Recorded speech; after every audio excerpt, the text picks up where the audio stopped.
What is going on, everybody? Welcome to the Die Hard MMA podcast. It's me, your host, as always, Clint, coming to you on a Monday night, second best night of the week. We're talking the big one, UFC 270 tonight. I am so pumped up. This card is absolutely stacked from top to bottom, and we cap it off with a champion versus champion grudge match in the main event.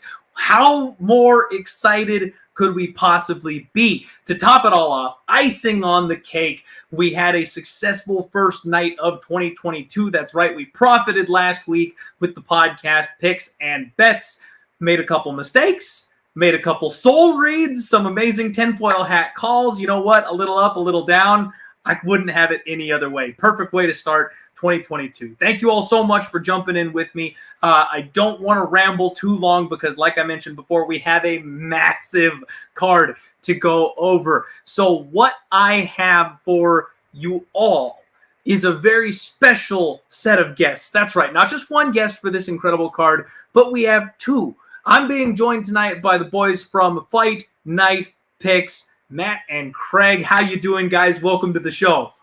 Hey, thanks for having us. Normally you don't go on somebody else's show. You wear all your merch, you use all your plugs. So you know what I did for you? I was going to do something totally different. I went down into the basement and I hauled out an old Yotes practice jersey. And then I noticed, you know what? Got a little bit of blood on it. So we're not going to wear that on the show.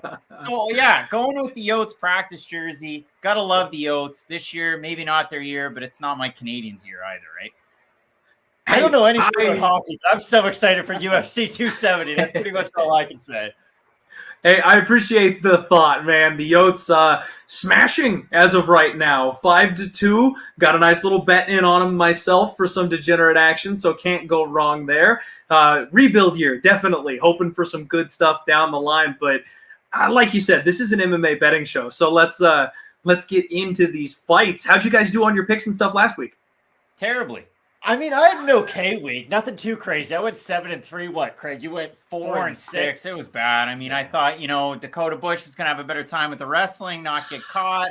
I mean, there were just different fight. Bonter and Royval, depending on how you thought that one went. It was just some bad breaks. It really was. And then in the main event, I mean, listen, if you had Calvin Kattar, kudos to you, because I definitely didn't. There were very few people that played Calvin Kattar, so hell of a call if anybody did actually pick them.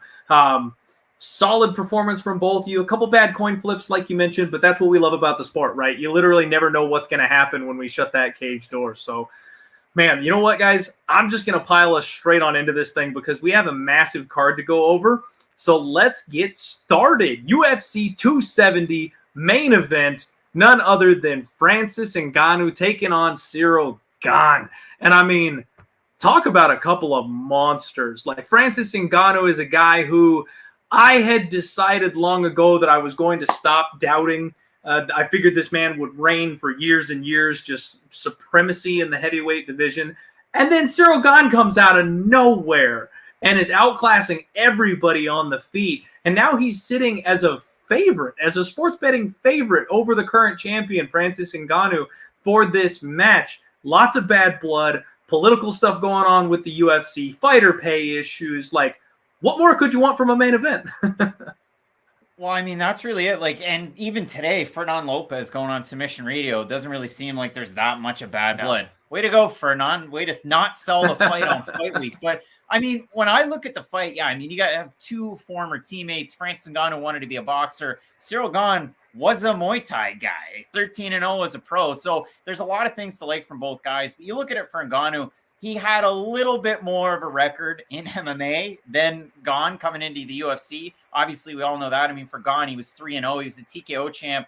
But there's one of those things that a lot of people don't really talk about it. And I mean, listen, if the fans on Pub Sports, the fans of Clint, if you don't know me, I'm kind of like Mark Hall Patton from Pawn Stars. I'll give you everything you want to know about the fight. I will not give you a price at all. I have a hard time with some of that stuff. But when I look at this fight, I mean, for Ciryl Gane, the fight for me that sold it was the fight that he had against Adam Deiveson. Like, that was supposed to be the next big Canadian heavyweight prospect over TKO. He was a homegrown guy. He was the next, like, not GSP, not Rory McDonald, but you never know. The guy could bang.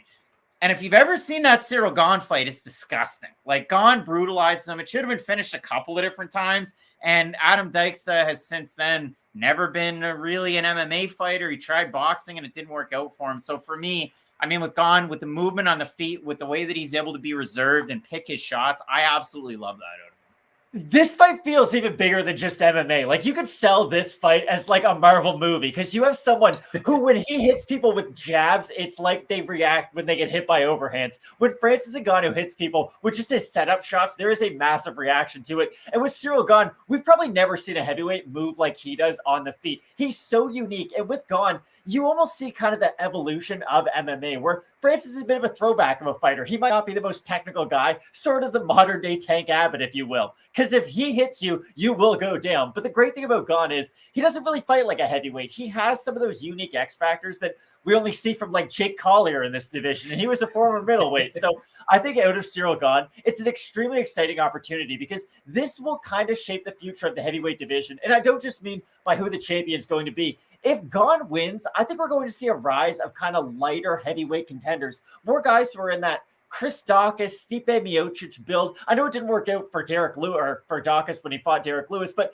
I do think we're going to see more of a movement being emphasized over just power in the heavyweight division. But if Francis wins, every other heavyweight contender with a big right hand is going to look themselves in the mirror and think, hey, one day I can probably get to the title if I can just land this right hand enough times. So I'm super excited for this main event. I love it, guys. You guys broke it down perfectly. Both guys absolutely nailed their skill sets. I mean, Francis has that ungodly power, that death touch, as we like to call it. He's going to have a 2-inch reach advantage here in this spot, and Ciryl Gane, definitely the most technical heavyweight fighter I think we've ever seen in UFC history. It just comes down to, can he avoid getting hit? You know, you look at his numbers throughout his UFC run, averaging 5.37 significant strikes per minute does Gane, only absorbing 2.4. So his whole thing is like GSP-esque. Hit the guy, don't get hit back. That's my concern here for Francis, is he really only needs one. But is he even going to get the one? Like, the thing that we kind of talked about looking at this fight was the fact that Ciryl Gane, and I mean, let the cat out of the bag right now. I have Gane, and Matt doesn't, unless he changed his mind from last night to today. So when I look at the fight, the thing that I like about Ciryl, and you mentioned it, like in and out movement, side to side, not just straight and back. But when he does decide to go back, he tends to drop his hands a little bit and put the chin up high, and it never really matters until it does. I mean, William Knight's one of those guys. Like, I knock him every fight. This guy does it every single time. Pulls his head way back and then throws a check hook and knocks guys out, and it's never cost them so far in the UFC. So for me, I look at Ciryl Gane like that. That's the one X factor that worries me, because when you have your head way back and you've got a guy with such a big reach like Ngannou, who's had that time in the cage and in the gym with him, I mean, it just takes one, like you said. And I kind of look at it in a bit of a different way. It's not just that Francis is going to have a really hard time hitting Gane in the first place. I think Gane's going to have a really hard time finding his own openings as to when to get on the inside of Francis's power. Because if Gane just does throw a lazy leg kick from the outside and try to stumble in with some strikes, he's going home very fast in the evening. But with Francis, again, he can throw that 20-point Hail Mary with 1 second left, and all the technique of Ciryl Gane doesn't really matter. And this is what I go back to. The Francis who fought Stipe Miocic the first time around had every single thing go bad for him in that fight. But at the end of it, he was still landing basically fight enders. Now, yes, Stipe was able to eat those big shots, but he at least showed enough heart to where when everything's going wrong for you, when you have nothing left in the tank, you could still land a fight-ending shot later on. So I guess when I look at Francis, I don't just give him that opportunity to win the fight in the first 4 minutes, first 5 minutes, first 6 minutes, whatever your threshold you think is for when his cardio is going to start to fail. I genuinely think Francis has an opportunity to finish this fight from minute 1 until minute 20, maybe 22, 23. I won't say the whole way because MMA is a crazy sport, but I really do think Francis has a great opportunity to get a finish in this fight. All right. I love that there's a little bit of a disagreement between you guys. You know, as you know, this is a sports betting show here right now. Current line, we have got Ciryl Gane, minus 155, minus 160-ish. The money is just flooding in on Ciryl at this point with the fight coming up this weekend. You can get plus 135 on the champion Francis Ngannou. And I've always had this standpoint, guys, that I think it's a little disrespectful to have the sitting champion being an underdog. I know this is a weird case where we've got an interim champion and then a champion. So maybe kind of breaks the usual rules. But I mean, look, just a couple of weeks back when Charles Oliveira was the underdog to Dustin Poirier, came out and showed him who was boss, whipped his ass, showed everybody who deserved that belt.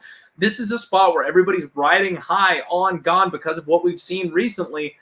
If you match Francis up with any of Gane's recent opponents, they probably go down very similarly, maybe even a little bit quicker. So I think that this is disrespectful of Francis at this point. I'm not making a move just yet. But guys, I think I'm going to say and still. I think I'm going to back Francis Ngannou. I think this line is just too wide for this fight, and it might be razor-thin value because I know the technical side of Ciryl Gane definitely says something. But if the money keeps coming in, like I haven't bet it yet because the line's getting wider. God, if I can get plus 150 on Francis Ngannou, do you know how ridiculous that is? Yeah, that's it. I mean, I couldn't fault somebody on that. Like maybe you're looking over a round and a half, or the prop fight starts the second round. Maybe you like it that way. I mean, that right now, minus what, 260, 245 on the sites that have it. Like your book might have it later on in the week. So those are kind of some of the ones when it's that close, I'm looking there. But yeah, I mean, you know, you got a guy with a touch of death that's an underdog.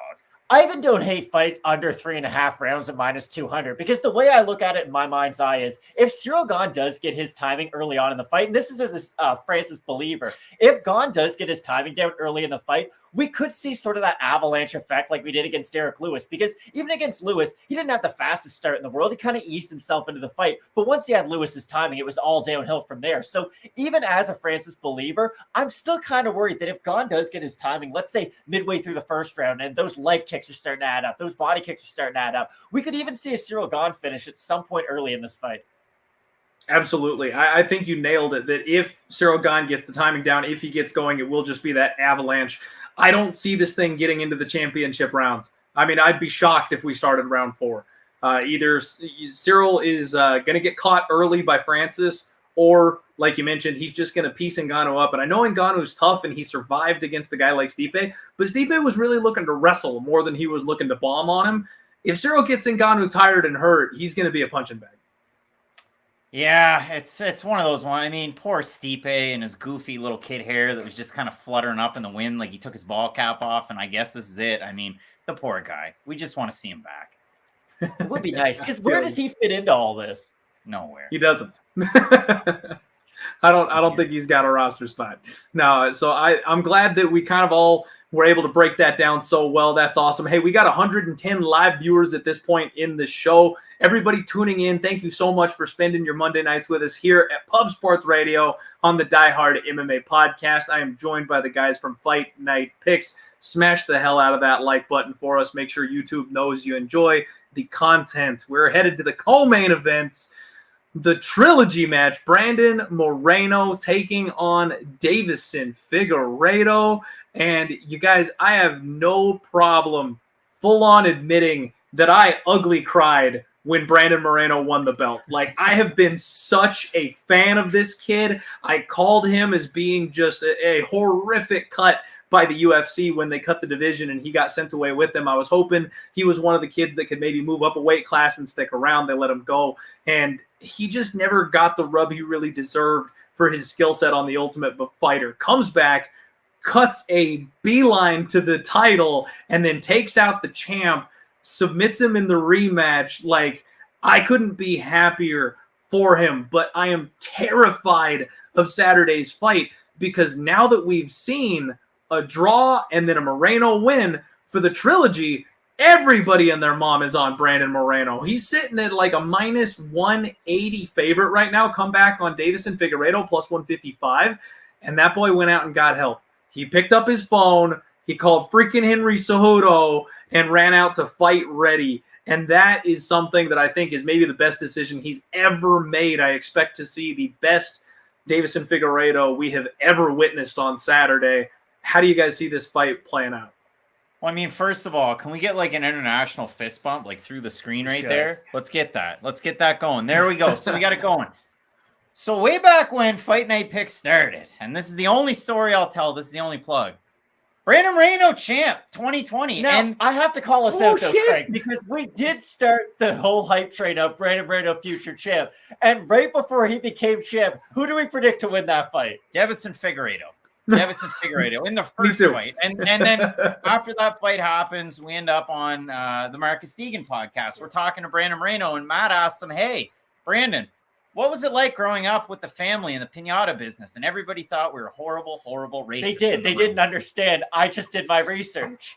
So all the air's out, and then it came right back in. Brandon had a great time. Now he's got a Lego belt, and he's taking on Figueiredo for a third time. But I mean, you look at the fight, like Figueiredo, I know Matt has a really big talking point on this one. I'll let him go with it. But for me, I love the move to fight ready. I think whether it's Zhang Wei Li, whether it's Henry Cejudo, whether it's John Jones, but more importantly, Santino DeFranco and Eddie Cha. I think Eddie Cha is the type of guy that's going to help you make those striking differences between the first fight and the second fight, shore up some of those defensive holes so you're not finding yourself knocked down in the first round.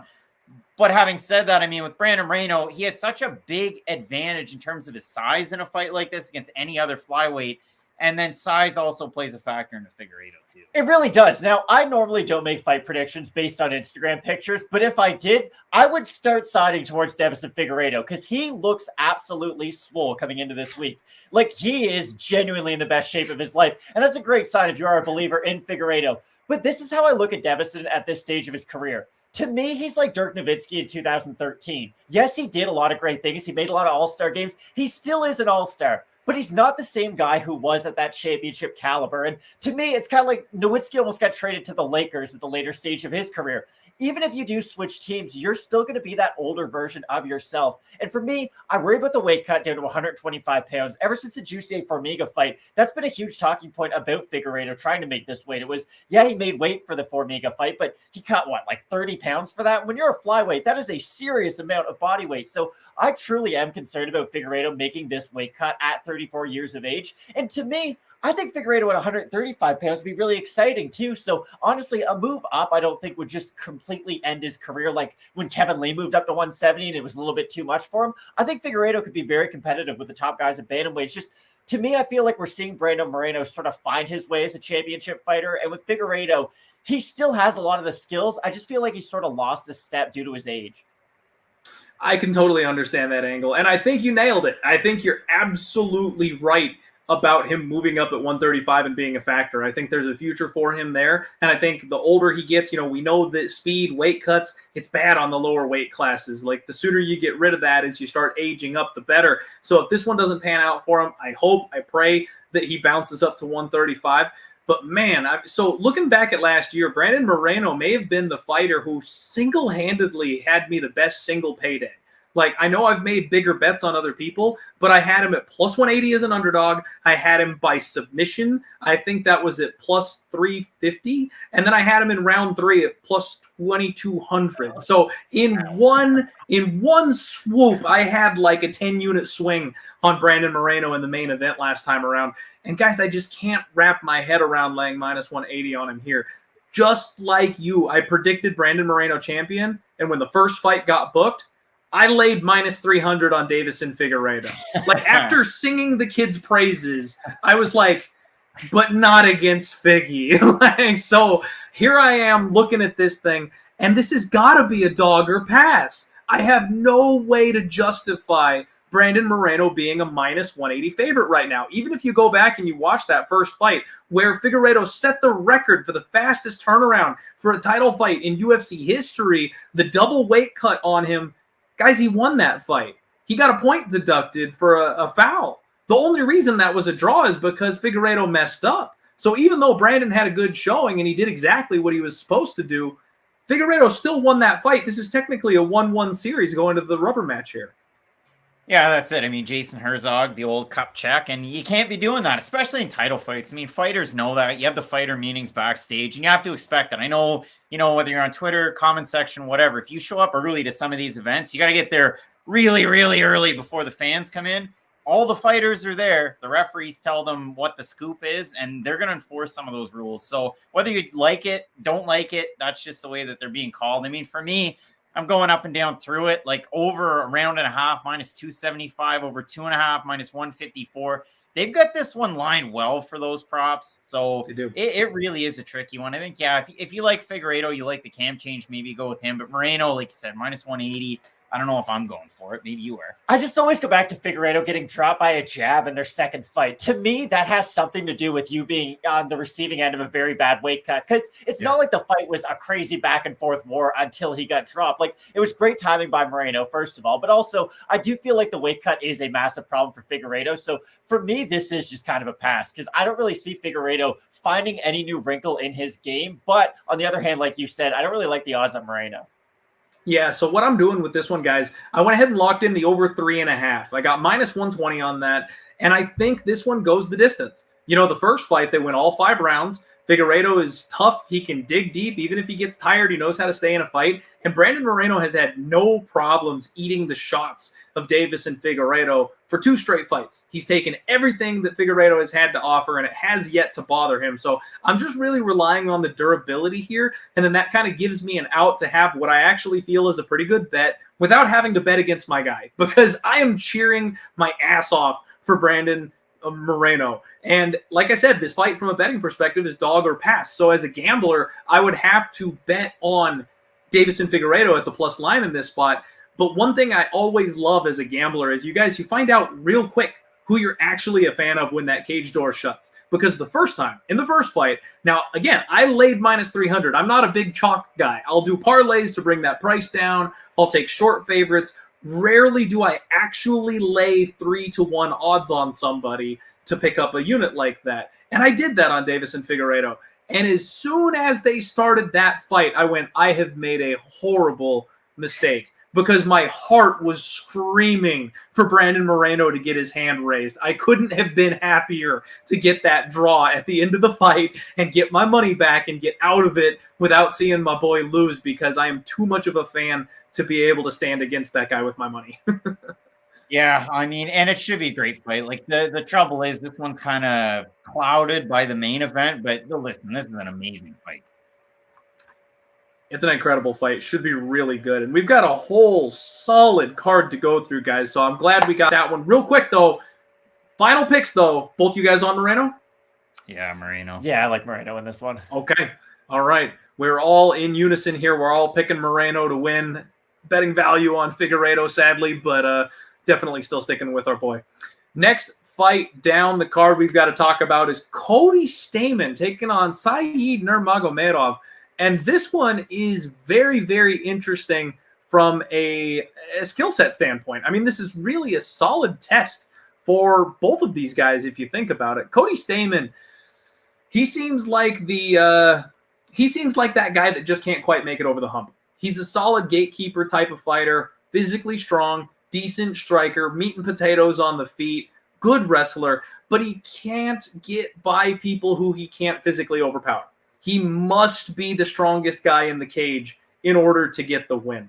Now, Saeed is a fighter who he's more, I left a note for myself here. He's more Ankalaev than he is Khabib. He's definitely a flowy striker type of Russian rather than the grinding wrestling grappler type. So you would think with, Cody Stamann going up against a Russian type of fighter, it'd be a wrestle fest, but I fully expect him to want to stay at distance and strike and put those tools to work. He knows how to mind the range. He knows how to handle the distance. I think he's going to cause a lot of problems for Cody on the feet. But at the same time, if Cody's able to get in on those long, lanky legs and put him on his butt, he might be able to wet blanket his way to a decision. Either guy could really show up here and prove that they belong, in my opinion. Minus 200, the favorite on Saeed Nurmagomedov. Plus 170, the comeback on Cody Stamann. I can't take Cody Stamann as a live dog in this spot, mostly because we have seen him lose these close decisions before because he does nothing with his top control. And we know the judges. We just saw it last week where Rogerio Bontorin lost a very close decision that maybe he should have won because he didn't do enough once he got the takedowns. So I think even if it gets close, even if it gets dicey, I got to go with Saeed here. Yeah, I mean, what are we doing here if we're going dicey? Like, you look at this one, and for Cody Stamann, he's lost 2 in a row, right? Jimmy Rivera is one of those fights. Like, I like Jimmy Rivera a lot, but you're losing to Jimmy Rivera.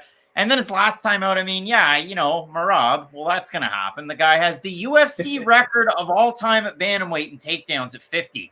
Nobody's even close to that, like at all. So for Said Nurmagomedov, the one knock against him is the layoffs, and it's huge. I mean, he was supposed to fight last year, visa issues, what it says on Tapology, what it says in the different articles. Seems like he's in the States getting ready for this one. He was at Lions Fight, BJJ, New York, so hopefully the fight can actually happen if he is stateside. But I mean, you look at it, his level of competition is kind of weird too. You beat Scoggins, no longer in the UFC, but he was a scrappy guy. Like he was tricky. Pump the brakes. He was tricky. Beat Ricardo Ramos, and he looked great in that fight. Loses to Raoni Barcelos. He gets taken down, roughed up a little bit, and then beats Mark Striegel, who was a surprise UFC signee last year, to say the least. Very well-rounded, incredibly accredited in Sambo and other disciplines, but he looked really bad when he ate that first shot going in for a takedown attempt. So for me, yeah, Cody Stamann, if he can wrestle, if he can hold him down, so on and so forth. I would think, though, for Stamann being a Michigan top team guy, making that move to Extreme Couture a few years ago, we would have seen the dividends kind of pay off already. And now he's lost 2 in a row and he's in no man's land. He's in a worse spot. Think about this. He still has a UFC spot on the roster. He's in a worse spot than Caitlin Chukagian is today. Very true. Cody Stamann, to me, put into basketball terms, he's kind of like Ben Simmons. They're not asking him to do that much. Just learn a slightly better stand-up game. Like with Ben Simmons, if you learn a jump shot, you'll become an MVP caliber player. Cody Stamann, if you get good stand-up, you will become a championship caliber fighter. And we talk about this a lot in our prediction videos with Cody Stamann about how there's a lot of these wrestle boxers in this division. Like he's lost to Jimmy Rivera. That's another guy. Ricky Simone, who's in this division. Sort of another one who follows that kind of game plan. But Stamann's never really been able to improve on his stand-up game. And in this fight against Nurmagomedov, I think the speed or lack thereof out of Stamann is going to be a really big issue for him, because if he's always just one step behind Nurmagomedov, I don't think he's going to be able to secure the takedowns by just shooting for them halfway across the cage. Now, if he is able to secure the first takedown, it's going to be a completely different story, because I think this will be one of those fights that we're going to know how all 3 rounds go just based on their first wrestling exchange. Because if Nurmagomedov can dig an underhook, get his back off the cage, and get back into open space, then I expect him to be able to repeat that round 1, 2, and 3. But if Stamann is able to secure that first takedown and employ that classic Jake Shields game plan, then he could bore his way to another 30-25 decision. Yep, I feel like we're all kind of seeing this almost the exact same way. So don't need to spend a ton of time on a Cody Stamann fight. I feel like he's the type of fighter where once you see him fight once, you've seen every single fight he's ever had. Like, he does not change the game plan. And like you guys mentioned, if he would just make some adjustments, maybe he would shoot straight up into the top 5. But at this point, I'm not expecting it from him. So I'm not going to lay minus 200 on Said Nurmagomedov simply because, like I said, he is susceptible to that ground game. He could get taken down and smothered.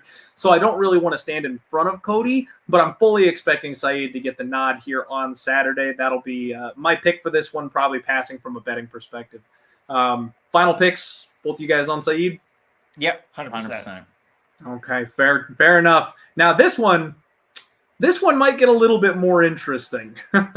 We have got Michel Pereira taking on Andre Fialho. Now, Andre Fialho is a UFC newcomer. This kid is brand new, coming in, making his UFC debut here against to quote the great Paul Shaughnessy of the Dogger Pass podcast. He's your favorite shit-eating wild man. This guy, his fight IQ is, I would say second to none, but that's kind of the wrong way around. Like, he just does stuff you're not supposed to do in the cage, and damn, is it entertaining. He is a fun guy to watch fight, and he's actually solid. I mean, he's durable as hell. He's huge for the division. He's got explosive power, but he does the wrong things, and it makes these fights always end up being close. And it always makes me want to bet against him because I can see someone taking advantage of the holes in his games. On top of that, the way he explodes and reloads constantly throughout this fight, he's completely gassed by round 3 in every single one of his fights. In fact, man, I thought that his last fight with Nico Price should have been scored a draw because I thought Nico did enough to get a 10-8 in that round 3. If it wasn't for that semi-dirty, I guess maybe call it a veteran move cup check that he hit him with to get some gas back in the tank deep in that 3rd round, maybe that fight ends a little bit differently. Nico Price had him on the ropes. But you can always count on him to throw big knees. He always tries rolling thunder or a Superman punch or something crazy. Andre Fialho, 14-3. I've been getting a lot of people online telling me that this kid is a bum, telling me that he is garbage. He's a lamb to the slaughter here against Michel Pereira. And I'm like, bro, did anybody research this kid? Because I know he's coming in on short notice, but he's from Sanford MMA. He fought in the PFL. Tangent. I put out a tweet, and I wanted to know what everybody would line Phil Hawes against Michel Pereira. And I got a lot of lines that were right around minus 125 for Michel Pereira, right around minus 130. Slight favorite for Michel Pereira. And the reason I asked that question was because Phil Hawes, who I think is somewhat of a dumpster fire and have taken every opportunity to bet against him that I can, he got absolutely flatlined by my man Chris Curtis. All right, big upset, big underdog came through. Nobody expected it, me and just a handful of others. But they have a common opponent here. Andre Fialho also fought Chris Curtis in the PFL. And if anybody went back and watched that fight, he was competitive with my man Chris Curtis, and he made it all the way to the third round. So if you think that Phil Hawes is a pick'em price tag against Michel Pereira, but it's totally reasonable that this kid, Andre Fialho, who had a much better performance against the same opponents, is supposed to be a plus 250 underdog, you're crazy. This kid's got nutso power. He's like 26 years old, trading out of an excellent gym in Sanford MMA, strong hips, 14 out of his 17 wins by knockout, and he's got UFC caliber competition. Like, he just absolutely flatlined Stefan Sekulik in his last fight, a guy who has 2 fights in the UFC. This kid is absolutely being overlooked this weekend, guys. And while he may get that welcome to the UFC L on his record, I think he belongs, and I think the price tag is crazy. I did take a flyer on Andre Fialho as a big underdog. I'm checking for the line that I got here because it has since moved. I got him at plus 260, Andre Fialho. Okay, I don't disagree with anything you said, but if your reasoning for why Fialho is going to beat Michel is a lot of MMA math surrounding Phil Hawes, I wouldn't put any money on this fight. Because here's the thing about Pereira. Although I struggle saying his last name, I do know what he's going to do in the cage. And the one big weakness that I think Fialho is going to have in this fight is we're going to have to go a little bit back in time. Remember when Cowboy Cerrone fought Eddie Alvarez and he threw a ton of check knees up the middle? Now, Pereira does it a little bit different. He gets off of his feet for a lot of those check knees, but he reacts in a very similar way to oncoming pressure. And for Fialho, he's going to have to get this fight into boxing range to really have a lot of success, because if he does stay into kicking range, he's going to get kicked to the leg, kicked to the body quite a bit. Now, that will tire out Demopoulos as the fight goes on, but even in the Nico Price fight, like, Nico Price is as durable as they come. And Pereira hit him with some fight enders. Now, to Price's credit, he was able to eat those big shots. And like you said, he put it on Pereira in that third round and really showed that the gas tank is a weakness for him. But I don't know if a guy losing to Chris Curtis a lot of years ago and then beating Stefan Sekulik coming in is my reasoning for why he would win. It was 2020, you donkey. You look at the fight. Round 1, round 2 are incredibly competitive. Round 3, Chris Curtis just turns it up a little bit like he has in round 1 of his last few fights. And he ends up on top, hammering away, finish that fight. Then Fialho's next fight's a no contest to Gleico França. And you look at that one, you go, okay, well, why is it a no contest? Because Gleico wins the decision. But it's 2018. And, what are we really doing? Because it was only 2 rounds. It was the quarterfinals. And Andrea, he loses that first fight to Chris Curtis. But then his next opponent, Zane Kamaka, misses weight, so they don't fight. But Fialho gets the points. So he fights Gleico. If you look at that fight, what's the big detriment to Mr. Fialho? Because he rocks Gleico 6 ways to Sunday, and he could have won that fight. It was his wrestling defense. But in a 3-round fight, it's a little bit different. And then you go and look at his next fight against Antonio dos Santos Jr. That's a bad one to watch. Don't look at that one. If you like Andre Fialho, don't watch that fight. Watch all the ones that he won in 2021. That one's got an asterisk too, though. What's that? That one's got an asterisk on it as well, because his opponent was supposed to come in at 170, came in at 180, and they agreed to a catch weight 10 pounds up. So even though that's a bad fight to look at this kid from his, skill set and record standpoint, his opponent came in a full weight class up, and he still took the fight. I mean, look at Romero Cotton. He's got a big fight coming up. He fought a guy like that. What was it, like 15 pounds more? Look into it, as they say. But for Fialho, the fight against James Vick's a good one to look at against Michel Pereira. And you might say, well, Craig, James Vick, like the guy's got a chin like Swiss cheese. Yes, he does. But in the first round, it's a lot of those prodding kicks to the body, to the head, to the legs. And it's James Vick playing that flappy kind of karate game that he plays. And then in the second round, like you had said, Andrea decides, okay, we're getting this into boxing range. And that's the thing. If you like watching Calvin Kattar last weekend against Giga Chikadze, crowd space, Andrea Fialho fights are like that. When he's pushing forward, when he's throwing his combinations, he's got a great right uppercut. He's got a great, just a jab. But then every now and again, when he's tired of pawing the jab out there, he throws a left hook around your guard and he rocks you. And then he can open up his right hand. There's so many things that I like out of Fialho. If he threw a few more leg kicks, if he tempted with the head kick a little bit, I'd absolutely love him. But I look at Andrea Fialho, and then I look at the Nico Price third round against Pereira, who gets tired in his fights unless you're bad. Like if you're Zalim Imadaev, and I'm fine with saying that. He was bad. He was really bad. So Pereira is able to do certain things against some bad fighters. Andrea Fialho is not one of those fighters. And for Stefan Sekulic, hey, Stefan, don't hold on to the takedown, bud, because that elbow is disgusting. So really good for Fialho in those fights. I'm riding the wave of confidence here. And a plus, what, like you said, you had him at plus 260, plus 250, plus 240 all day for the Portuguese fighter, for all friggin' day. Love it. Love it. I'm glad I at least got one of you riding with me here. And you know what? I will bring up one thing, though. It's absolutely fair to say that MMA math is not the reason you should making any bets. So maybe I presented that poorly, because that is not the only reason that I'm making the bet. That was more for me to just kind of set up the stage that he belongs in the UFC. I think he can compete with UFC caliber fighters. That's more what I was getting at with that. I think the forward pressure, I think the boxing, I think that's going to be his strength here in this advantage, because he is fighting an opponent who likes to play the outside, who likes to play that range game and honestly run away. So the fact that he's going to, be marching forward on this guy the whole time, he's going to be the aggressor. He's going to be the fighter coming forward. And when that range finally closes, I think he's the one that hits harder. Maybe he gets caught with one of these flying knees. Maybe he gets backflipped to the face like some people have it and goes unconscious. It's his UFC debut. That's fine. It's plus 260. I mean, I only have to win this bet about, one out of every 3.5 times to be profitable rolling the dice in this spot.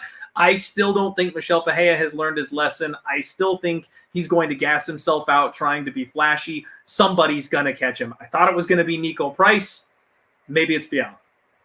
Like his training, go on his Instagram, his training is dancing up and down on top of a treadmill. If you think that's his whole training regime on Instagram, here's my thing. I don't think Pereira is some top 15 fighter by any means, but he does have a unique combination of speed and power for being some unranked guy in the division. And it's tough to beat Pereira with a 2-month training camp in preparation for him. And now you're asking a guy on short notice to make those kind of adjustments. I just think it's a really tough ask for a guy making his UFC debut. I can totally understand that. I respect that. I don't think he's going to have to adjust that much. I think what he does is already kind of the game plan for how to beat Michel Pereira. And coming from a team like he's coming from at Sanford MMA, they've prepared for guys like this before. They've fought guys like this before. So I think it's a hop, skip, and a jump to getting the right matchup for a guy. So I'm not sure it's quite as big of an adjustment as people may think. We'll find out on Saturday, but I'm going to take just a 1-unit poke at this one. It's not like an overly confident bet or anything like that, but I think he's live. Let's see another Ali fighter get a win in Andrea Fialho. Nah, fair enough. And my guy John in the chat asking round 3 sprinkle. Damn well round 3 sprinkle is going to be coming. I mean, he's a plus 250 underdog, and we know his opponent slows down and gasses out in the third round. I will have a little taste of that. 22, 26 to 1 on that third round sprinkle? Absolutely. Definitely.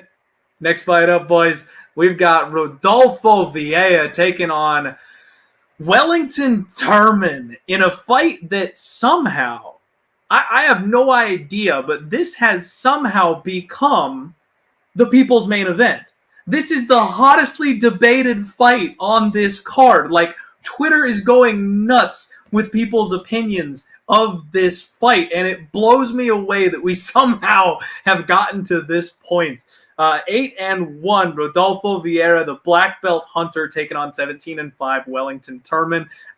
Rodolfo Vieira, just world-class grappler. They call him the black belt hunter for a reason. Like, this man is scary on the mat. But in his last fight against Dustin Stoltzfus, he showed off a serious improvement with his striking. He was K1 Rodolfo last time out against Dustin. Rocked that man with a jab multiple times.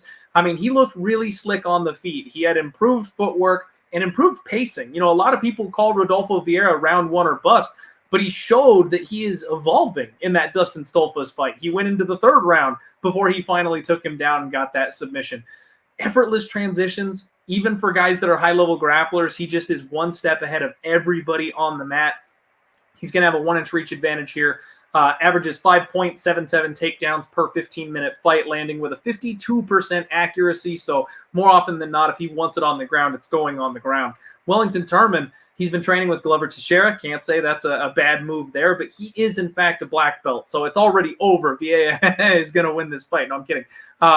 He showed off, I guess, a new and improved chin in his last fight against Sam Alvey. I'll be honest with you guys. I'm a sucker for a Sam Alvey bet, and I did bet Sam Alvey because I thought he'd be able to crack Wellington hard enough. But Turman did a good job of maintaining the body lock and keeping the range close, and Sam really never had an opportunity to open up on him. But Wellington Turman does really just kind of plod forward. He's very hittable. He's got basic hands. He does have decent power in his hands when he does finally let go, but he's hittable, and that chin is still a concern. Just because he got by Sam Alvey, I don't think he's got the Wolverine steel implants in his jaw to save him from someone who hits a little bit harder. He looks for the body lock, drags, trips for his takedowns. In my opinion, guys, when your mom says we got the discount version of the product at home, that's Wellington Turman. Like, he is the discount version of Rodolfo Vieira. So I'm with the black belt hunter here all day, and I've got him in a parlay. What grappling does Wellington have other than a black belt that's on the wall? Like, to me, I watch him fight and I go, okay, so you're a striker? But then they say, remember the fight that he had against Bruno Silva? Oh, well, these guys used to grapple, yada, yada. And listen, you talk about a sucker for a fight. I'm a sucker for a Bruno Silva fight. Back in the M1 days, I used to get up on Saturday morning and watch that guy fight, and I loved it. So when they fought, I thought, okay, Bruno's going to knock him out in the first round. Nope, Bruno's going to engage in the grappling and beat Wellington Turman at what he's supposed to be good at. And in the striking, he's very basic. Now, the thing that works for Wellington is the fact that Rodolfo Vieira, like you said, black belt hunter, when he fought Fluffy Hernandez, the reason why he lost, it wasn't his cardio, is because Fluffy Hernandez was a purple belt. And on that night, he didn't need to go after a black belt. That's the only reason why. But when I look at it for Vieira, yes, he pumped the jab out there, working with the boys at Fusion XL, whether that's pick anybody. Matt Scroy, former enforcer in the minor leagues of hockey. He's a coach there. But you look at it, yes, he made gains there. Dustin Stoltzfus is kind of in that same category as a Wellington Turman. Rodolfo's ceiling. It's not a category you want to be a part of. No, Rodolfo's ceiling is much higher. Now, he is the oldest 32-year-old with less than 10 pro fights that you're ever going to see in your life. And also having glamour muscles in MMA, if Sage North taught us anything, they don't work. So at a certain point, I had Rodolfo Vieira's ceiling as like a top 10 guy, as a future, he's going to make some noise. Will he challenge for a title? Maybe, maybe not. But when I look at Rodolfo, I still see that guy. I think if he can improve pacing a little bit, earn that takedown and get Wellington down. If he can't get the first takedown, oh boy, after that first round, I'm putting money on Wellington. I look at Wellington Turman as a guy who just showed up to the UFC PI one day, and Dana White was like, I mean, he's big. Yeah, we'll give him a spot on the roster. Like, I don't know how he's been able to have this many fights in the UFC. And normally, I don't like ragging on fighters, but when it's a lot of low output on your part, and then you also just getting knocked out, and then when it looks like it's the end of the line for you, you fight to a split decision with the corpse of Sam Alvey, because Sam Alvey is so far over the hill, he can't even see it anymore. So for me, I just don't know why Wellington Turman is still kind of in this point where he is. I agree with you. He is in that, like, Dustin Stoltzfus, like, any loss is probably going to be your last in the company. So I like Rodolfo's grappling a lot in this fight, but I'm going to zag a little bit on the cardio thing. I still think Rodolfo does have a really big cardio issue. I just think it comes down to him using that one big burst of energy in a more intelligent manner, because I still think that if he goes for a big takedown early in a fight, and let's say he can get the initial takedown, but his opponent works their way back up to their feet, and they just find themselves in a lot of those 50-50 wrestling exchanges, I still think Rodolfo is going to get really, really tired in the second and third round. I just think it does come down to more stamina management over stamina improvement for him, but I still think he's going to have his way with Wellington Turman in this fight. I'm glad we all kind of see it the same way, you guys. And that's, I mean, Glover has got to be making phone calls for this kid. You know what I mean? That's the only way. He got the belt. Now he's got some pull. He's like, yo, Dana, don't cut my boy. Like, that's got to be what's going on here. But let me go ahead. I've got Wellington one. Turman, he's the Martin Sano of this division. I've got one more big factor as to why we need to be backing Rodolfo Vieira here. And I don't know if anyone's brought this up before, but the curse of Sam Alvey has been a real thing over the last couple of years in the UFC. Now, Sam Alvey, friend of the show, he's come on the podcast before. I love the man to death. I have no clue any other human being in his position would have lost his roster spot on the UFC. So I love the guy. I feel like he got unlucky a couple of times, and maybe that's why they keep giving him opportunities.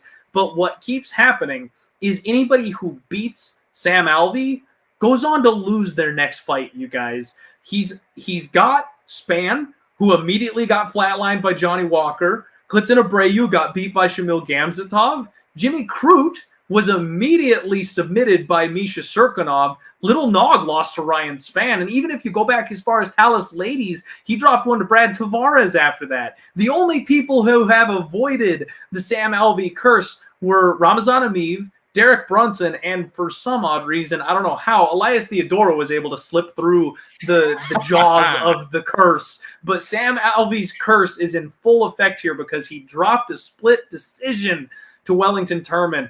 I mean, the kid's a black belt going up the black belt hunter. He's got the Alvey curse going against him here. There's no way I can bet on Wellington Turman. And on top of that, guys, based on what I'm seeing from Twitter, somehow Wellington Turman, I think, is a very public dog. Everybody likes this kid this week.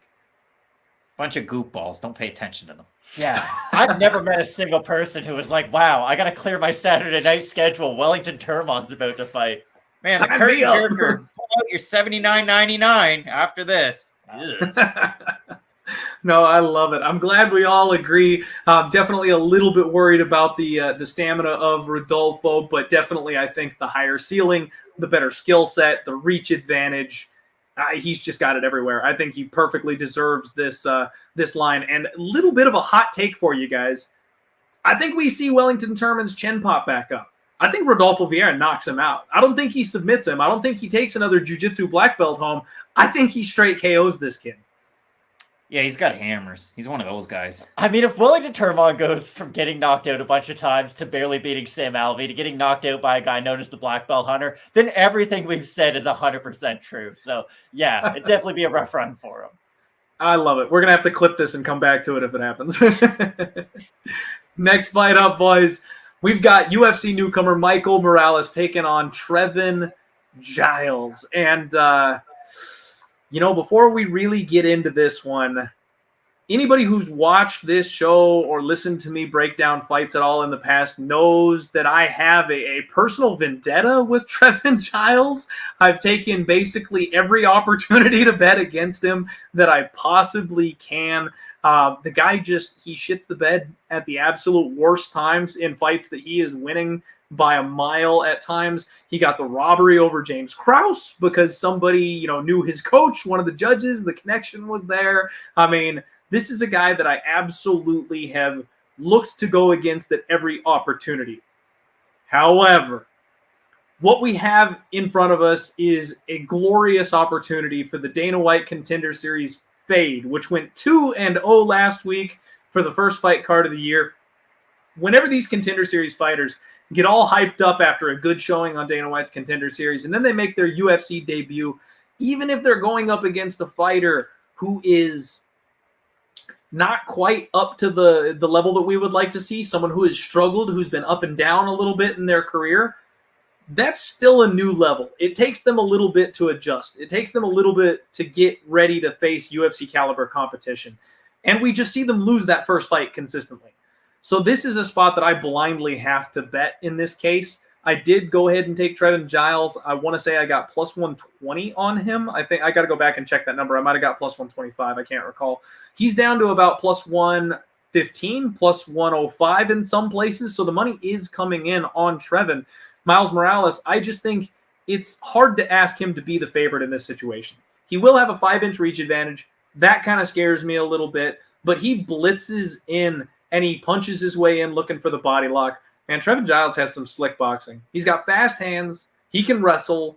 He's got decent cardio. If he's not fighting somebody who can choke him out in the third round, usually he's okay. But he's dropping down to 170 for the first time. And honestly, I think that this is a spot. I think this is a spot where it favors him. I know we have questions about guys jumping weight classes. I know sometimes it can be definitely sketchy, but Trevin Giles is the guy who's always struck me as a 170 frame anyway.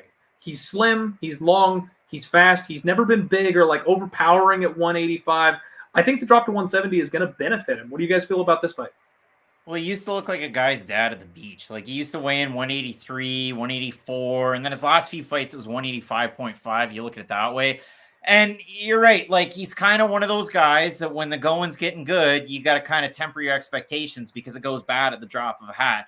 He's peppering away at Dricus Du Plessis. He eats one shot, and then we're out. Like, there's fights like that for Trevin. Has he had fights against Ryan Spann outside of the UFC? Has he choked out Brendan Allen with LFA? Yeah, he did that. Like, he's done some really good things in his career. He looks absolutely shredded on Instagram, making the cut. I think what's the first picture he had? 207, 206, something like that. And then he's making it down. And even at 200-some pounds, like, he looks like he's full of muscle. And when you make a move like that and there's a lot of muscle involved, even when you weigh less, again, the cardio worries me. And this is a guy that 185 and a little bit of experience at 205 as well. I think his frame fits well at 170. I think when you take on a guy that's 22 years old, that's a 3-time Ecuadorian freestyle wrestling champ and a national Muay Thai champ. And when I watch Michael Morales fight, you're right. He's one of those guys, and it's going to sound cliche. He's a young guy. He's still growing into his body. He's one of the longest fighters you're going to find in this division. What's his reach? Like 79 inches, something like that. And he uses it. And he's got pop at the end of his shots, but he usually kind of walks across the cage, throwing those shots, gets in close, gets you down, and then tries to finish you. And his opponents on the regional scene, not very good. Who is it? Arizmendi fought Morales, who also fought, I'm trying to find him here. Oh, Genaro Valdéz. And then I looked at that guy's record. He fought at lightweight, welterweight against Morales, and then featherweight his next time out. Like, that's how sketchy the level of competition is on the Latin American scene at times. But I love Morales with his wrestling. And the thing that scares me, I have Morales in this fight if you haven't told it already. Trevin Giles has some of the nicest statistically offensive wrestling and defensive wrestling at middleweight, which is kind of crazy. I just wonder how it holds up when he makes that transition down. So, honest to goodness, everybody out there, I think I said this in our video. I'm 50-50 on this one. This fight to me depends on weigh-in day on Friday. It really does, for me personally. I like Trevin Giles a lot in this fight, if I'm being completely honest. And I agree 100% with your point about there being a massive step up in competition between Contender Series and coming into the UFC. And here's the thing about Giles. I know we're going to get to some other UFC newcomers here soon. Giles is a way harder first fight than a lot of these other newcomers are getting. Like, we've seen him against top fighters, and yeah, he hasn't always won, but he's been in there with some really, really good UFC caliber fighters. And to me, I look at his frame at 185 pounds, and I do think we're going to see a better fighter at 170. Now, will that guy get in the top 15? I'm not going to make that kind of a prediction just yet, but for you to be making your UFC debut when you fought a questionable level of competition on the regional scene, now you got to fight Trevin Giles. It's just, that's a big shock to the system in your first fight in. So with Morales, I like his upside in the UFC, and I don't think he's just going to be one of these 1, 2, 3 fight and then you're gone kind of guys. I just think this is a really hard first fight against Giles. I couldn't agree more. So I did get plus 125. I did put 3 units on him, which in hindsight, I'm a little nervous with the amount of exposure that I have on this one.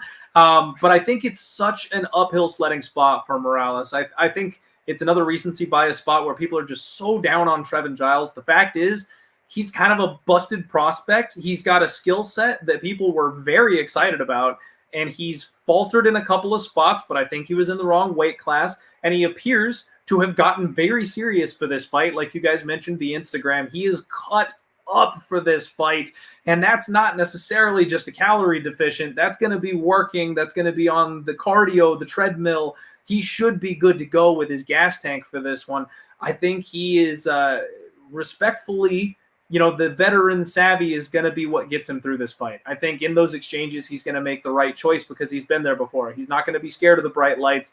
He knows he's fighting for a roster spot. He wants to get his first step at 170 going the right direction. Not all these, like you mentioned, not all these Contender Series fighters are bums. We did get a lot of them, I'll be honest, in the last year or two. They just needed bodies during COVID to fill in these cards. So there have been a lot of crap prospects. Michael Morales is not one of them. I fully expect him to bounce back and do just fine. Hell, he might even win on Saturday. He is a solid prospect, but I think this is too much to ask for your UFC debut. Dana White said, I see signs of possible greatness after his fight. Dana White, honestly... A promoter promoted. No, but when he signed, who was it? It was either Oliveira, it was Valdéz, it was one of the guys on this card. It was just like, yeah, you're pretty good, so I guess I'll sign you. Like, that. Sometimes he just kind of like, I guess. He also said Francis Ngannou doesn't want to fight and doesn't care about this weekend. And I couldn't disagree anymore with that. So I put zero stock into what Dana White has to say about prospects on their way up. I'm with Matt on this one. All right, boys. Next fight up, we've got Matt Frevola taking on Genaro Valdéz. And this is another extremely sketchy spot where a Dana White Contender Series is making their UFC debut.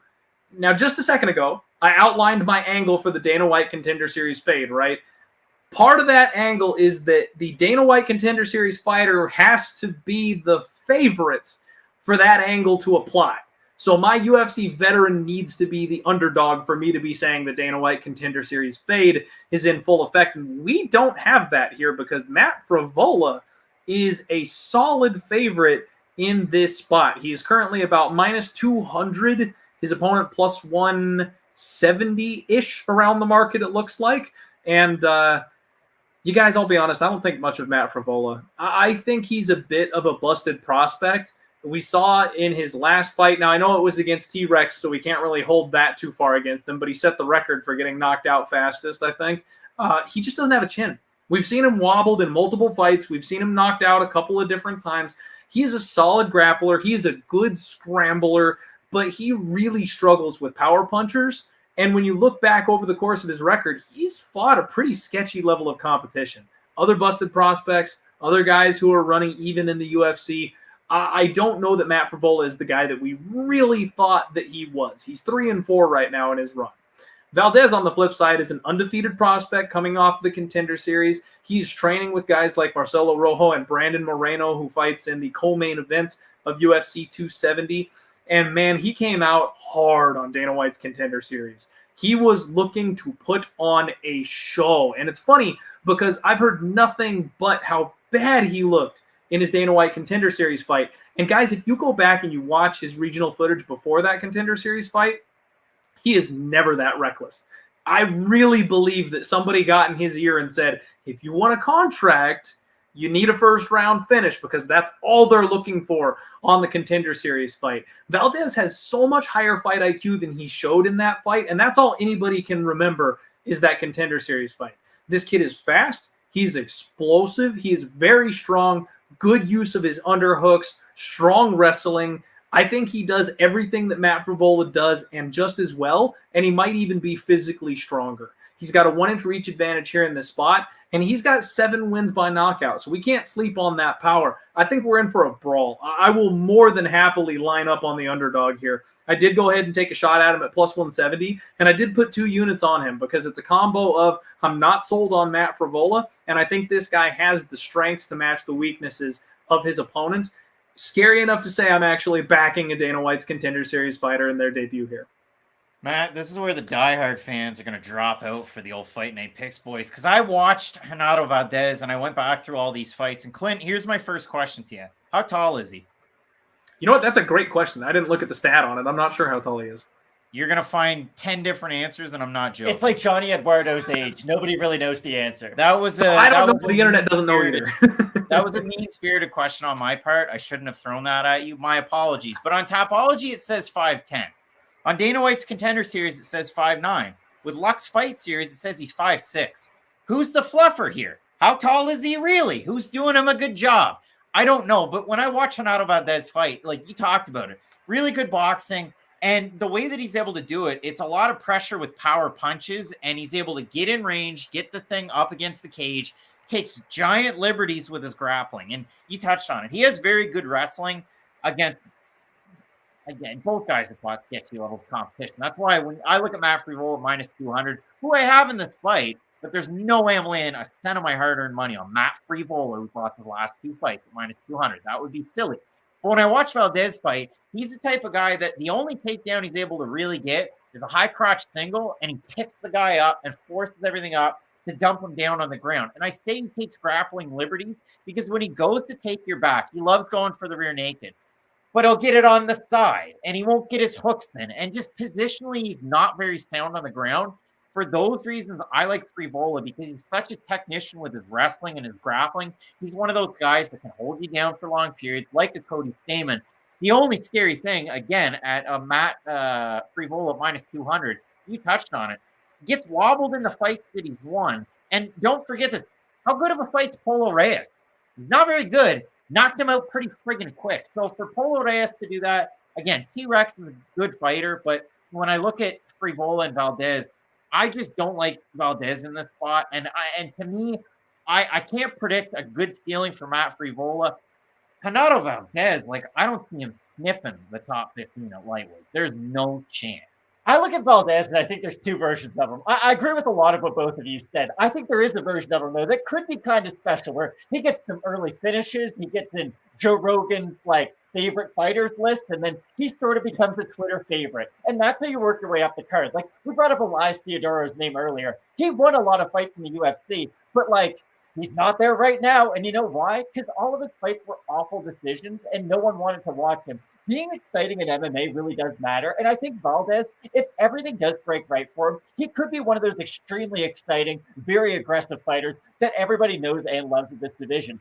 What I look at in Matt Frevola, he's just like a role player for an NBA team that's been on that same team for a lot of years. You know, he's that bench guy who might not always have a great game, but I kind of know what he's going to do. Yes, I know he has a weak chin. Yes, I know his striking's basic, but he still has phenomenal grappling. He still has pretty good cardio, I would say. And what I always go back to in this fight is, if you stack up both guys' skills next to each other, Valdéz probably has more MMA skills, but he crowds his own space a little bit too much for me, and I think he's almost going to force this fight to become a wrestling fight, even though he doesn't have to make it that to win. Clint, rhetorical question. How big of a favorite was Valdéz when he fought White his last time out? I want to say he was the biggest favorite on the card. Wasn't he like minus 700? He was minus 5, 7, somewhere in there. Depends on the site. He was a huge favorite. He stood and banged, and he almost got finished at the end of the first round. And then the second round starts, and he still wobbled. He finishes the fight. And now we're here. But yeah, to me, I sound like I'm really strong with Frevola, but at minus 200. No. I totally get it. You guys both brought up some very valid points, and maybe I'm being a little trigger happy. Maybe I'm feeling myself just a little bit too much this week. Pulling the trigger 2 units on this kid. But I think, like I said, I really think a lot of that last fight went into the mentality of it, because that's the only time I've ever seen him fight the way that he did. I kind of expect him to have a little bit more of a reserved approach back to, what he used to do before he got the Dana White Contender Series fight. Yeah, like you're doing there, fingers crossed. We never really know. If only I could just Instagram coach these guys, give them the game plan. Well, I mean, you got to ask yourself, it was like last weekend, Bill Algeo and Joe Anderson Brito. What's more fun? Brito going out there, throwing hammers and knocking them out, or Bill Algeo winning a technical fight? What's more fun? Genaro Valdéz coming in, knocking Matt Frevola out in the first round, or Matt Frevola winning a decision? It's I've got money on it. The knockout sounds fun. Yeah. Now we've got We've got Lou here in the chat saying everybody's just jealous of Theodoro's hair. And I do think that there may be some truth to that, but my guy over there is doing just fine. I don't think the Fight Night Picks boys have the same issue that I have. But you know what? Let's be real here. You can't be hammer fisting people in the thigh and expecting to get a call back from the UFC. No, it was a bad run. He actually, UFC Moncton, when they had it in New Brunswick, they usually have like that featured fighter that does an interview that's not actually fighting. They flew Elias in for that and interviewed him. And that was right before he had his last fight. And then they let him go. Dude, his personality was on point. Like, I really think Elias had, like, the keys to the city. He could have been a star in the UFC. And then he went out and fought the way he did against Brunson, where he was giving the slappiest leg kicks with zero power on them I've ever seen, sprinting away from him, and the aforementioned hammer fist to the thigh, just completely running from his opponent. Yeah, you can't do that. Like, Elias, you had it, man. I wanted to see the success, but you can't fight like that and expect a call back from Dana. Poor Elias. Poor guy. Co-main event, too. Oh my God, I know. That was such a downer. I remember the explosion on Twitter because everybody was just sitting there like, this was what led us to the main event? Like, completely ground all the momentum that card had to a halt. All right, guys. Real quick, before we run into the last couple of fights on this card, we're going to hear a fast word from our sponsors.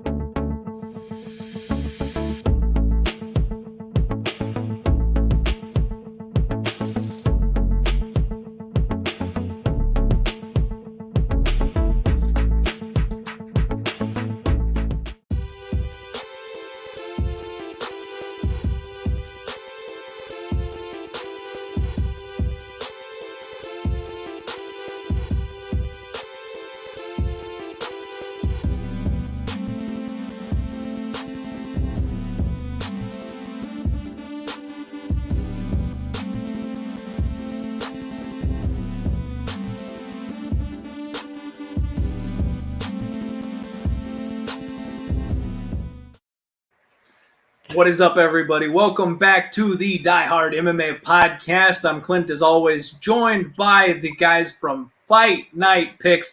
Couldn't be happier to have you guys here on the show. We've got a couple of prelim cards here to get through, and we will put a bow on this bad boy. It's been a fun card to this point, and we've still got about six fights left to go. Next up, Tony Gravely taking on Simon Oliveira. I think that's one of those ones where it's, spelled Saimon, but it's pronounced Simon. I don't know. What we've got is an interesting fight where, again, I think we've got a lot of recency bias at work here in this spot. Tony Gravely, 21-7. Oliveira is 18-3. And all anybody can talk about is how Tony Gravely got finished by Nate Maness in his last fight. Now, one thing I want to tell you guys, I am much higher on Nate Maness, I think, than the majority of people out there. I'm a believer. I bet on Nate Maness against Tony Gravely in that last fight. But one thing that I have to have a little bit of a come-to-Jesus moment with you guys about is if Tony Gravely had 5 more seconds in that first round, that fight is over.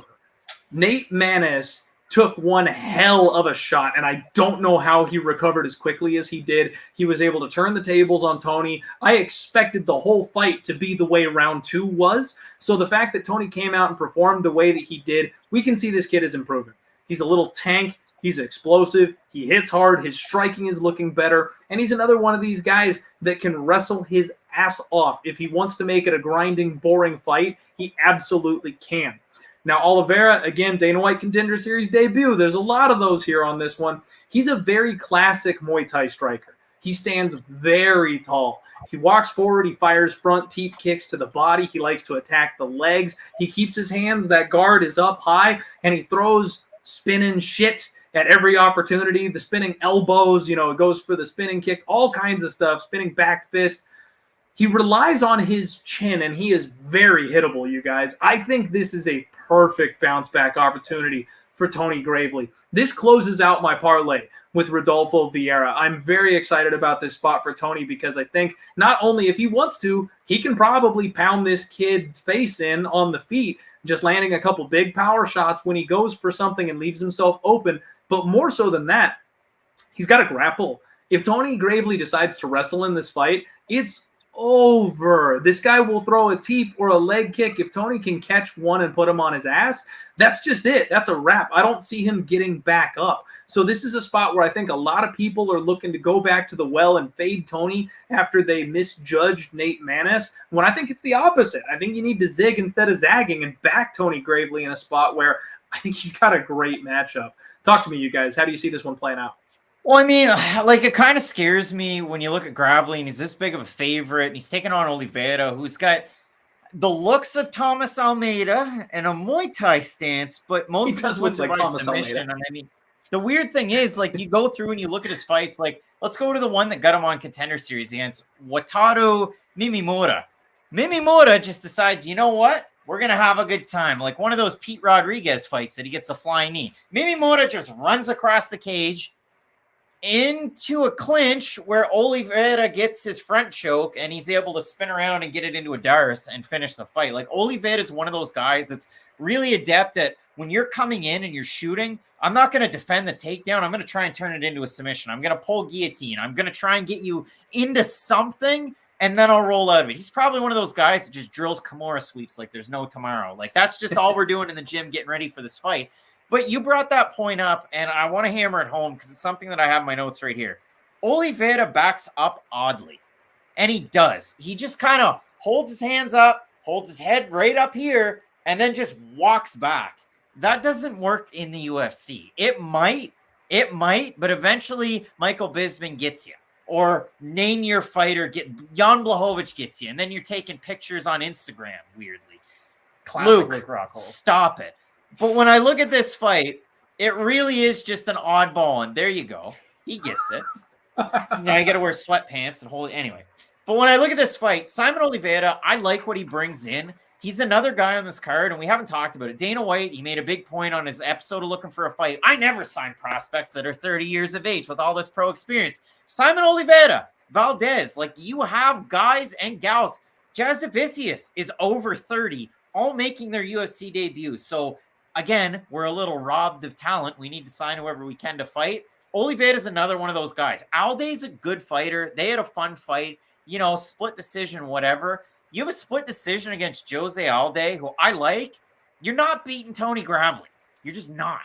Tony Gravely is a really interesting case because if you want to break down all of his skills individually, he is a pretty good fighter. He's got big power on the feet. He's got a good wrestling game, but the point that we always bring up in Tony Gravely videos is it's that aim big, miss big, and aim small, miss small. Tony Gravely aims big on everything, be it his takedowns or his strikes. He's trying to take your head off, and he's trying to put you through the ground on his takedown attempts. Those are great, and it's a very aesthetically pleasing style to watch, but let's say you do go for a lot of those takedowns, but your opponent's consistently able to get up. You're just going to get that much more tired, that much faster. And with Gravely, he does leave himself open on the feet when he does throw those big bombs. Now, he is starting to find a bit of that Chad Mendes Goldilocks zone where it's okay, I can fake my takedowns into my overhands. It's a very effective strategy for Gravely, and I think that's what he's going to use a lot in this fight. Because with Oliveira, if he does find himself kind of waiting and using that odd posture, like you said, to kind of back up, he's going to eat a massive overhand punch. And let's say he does plan on using his takedown defense as submission offense. Well, if those submissions aren't actually pulled off every time he goes for them,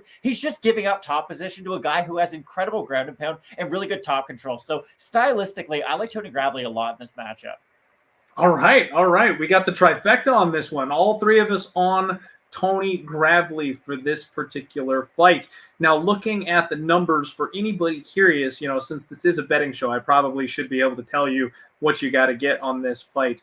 Tony Gravely is a current minus, well, he was about minus 240, but I'm seeing minus 275s pop up. So it does look like the money is headed that direction. He opened about minus 225, and he is going way, way up from there. You can get his opponent Oliveira at about plus 120. I'm sorry, no, plus 200, plus 195. Sorry, I misspoke there. So decent number there for the underdog if you want to go ahead and take that shot. But I'm glad you guys see it my way. I think that unless Gravely makes a massive mistake and leaves his neck out on a takedown or something for a just kind of a cheap, fluky style guillotine, I don't really see how he loses this fight. He's not super chinny, so even if he decides to stand up with Oliveira, I don't think the Muay Thai is going to be that big of a problem. The wrestling is just miles ahead of the jiu-jitsu of Oliveira. And you guys mentioned the age thing. You know, Dana can talk a sweet game all he wants, but whenever he signs these aged prospects, I mean, Chris Curtis is like the only one that's really panned out. Like, none of them, when you get to that stage, when you're that old in your fighting career and you make it to the UFC, you're not changing. Like, you mentioned the awkward backing up that he does. I expect to see that Saturday. He's not going to add some new wrinkle at this phase of his game. He's almost probably the completed version of himself as a fighter. So I think it's Tony Gradley all day. 100%. Couldn't agree more. All right, that one was easy. Let's go ahead and move down the card to Jasmine Jasudavicius taking on Kay Hansen. And this one is very interesting to talk about. Jasmine Jasudavicius is coming to us, making her UFC debut. And you know what? She showed a dominant top game in that Contender Series fight for one round. And then after that first round, things got real hairy really quickly. Her opponent dug deep and showed that she might actually be worth a look from the UFC, kept the fight standing, and really took it to Jasmine in that second round. Now, Jasmine does have a 5-inch reach advantage here in this spot. She's showed that she's got decent toughness, she's got decent cardio and pace. Poor striking defense is really the thing that kind of jumps out at me. She's a grappler first, and she needs to work on that stand-up game. Now, Kay Hansen, she's only 7-4, so she's got kind of a poor record, but she's the current UFC darling. Everybody loves this girl. OnlyFans may play a hand in why there's so much love going around for Kay Hansen, but she's a decent prospect. She's got solid wrestling, good BJJ, meat and potatoes striking. You know, she's decent. I don't want to say she's incredible or anything, but her counter shots are on point. You know, when she pulls an opponent in and counters back, she hits hard. This girl is an athlete, absolutely. Very physically strong, and she also has a good, solid top game.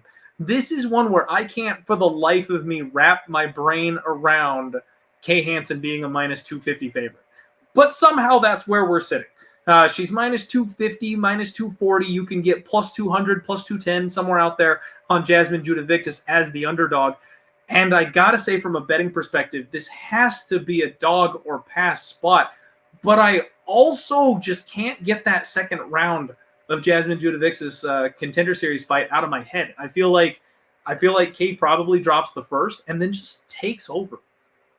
Yeah, I mean, that's it for me, really. Like, I mean, Kay Hansen, she's got some experience at 125. She's had, 8 fights at strawweight, at flyweight, and one of those fights at flyweight she weighed 116 for, and she won it. So it's one of those ones where I look at it for Kay Hansen, she's got a wrestling advantage over, what would you say, 85% of the women at strawweight, maybe? Except for those really, really top-end fighters. I'll give you 73. If it's Suarez, whoever it is. But if you look at it for Hansen at 125, she's going to struggle against, decent wrestlers. She has such a disadvantage in terms of height, in terms of reach. You're in that Andrade Q zone.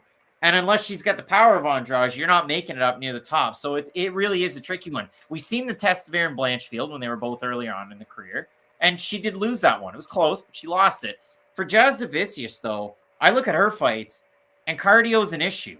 And I mean, she's almost 33. She got into MMA. She started training for combat sports. Now, she was already a Canadian freestyle silver medalist in wrestling, but she started training in combat sports after a Tinder date. Then she ended up going from Ontario to Prince Edward Island to train with Jason Sago. We've all been there before. Her boyfriend's a trainer. Sago gets his fight in Ottawa, and she's like, you know what? This is for me. Let's get into it. So she has a great amateur career. It really is. Becomes a pro. The one loss on her record is to Elise Reed, who was 1-0 at the time, but had an extensive amateur career herself. But that fight's an anomaly because it's down at strawweight. And if you watch it, it's a lot of fun. It's back and forth, whatever. It's a split decision win for Reed.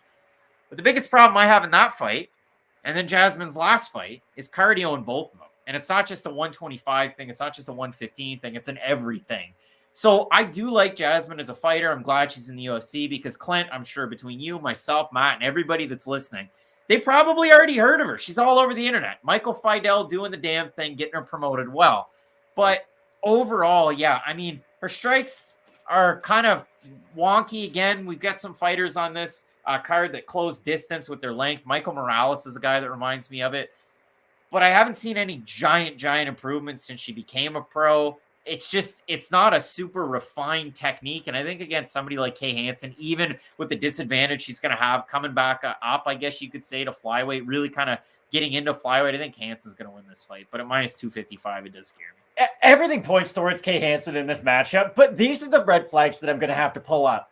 She's a prospect who doesn't have a background in anything. You know what I mean? Like, she's well-rounded. She does have good wrestling, but it's not like she's a multiple-time jiu-jitsu black belt and she's competed outside in other sports, or she has this long, extensive kickboxing background. She fought in Invicta when she was like 18 years old, and that kind of is her background to MMA. So for me, like, I think Kay Hansen's going to be able to get it done here, but this is my big problem just with her moving forward.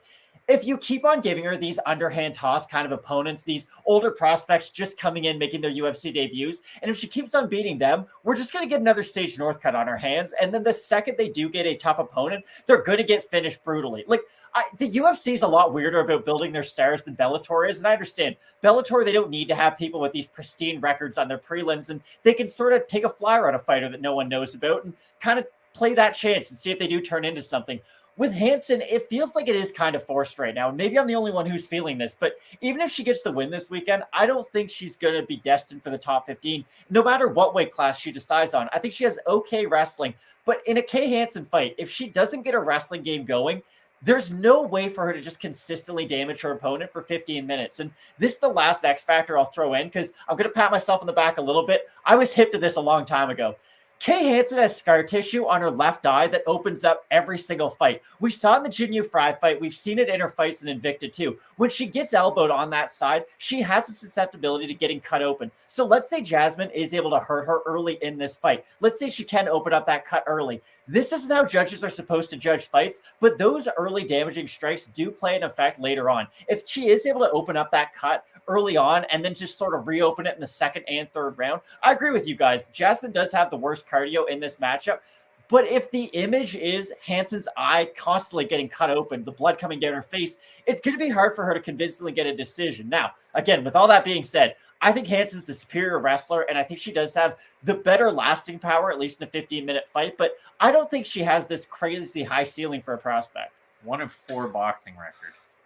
Yeah, I mean, I think I would say the jury's still out. I feel like she's young enough that if she stays dedicated, keeps working hard, maybe she becomes something. But yeah, she doesn't have anything that jumps off the page at me screaming that she's going to be the next big thing. So I do agree with you there.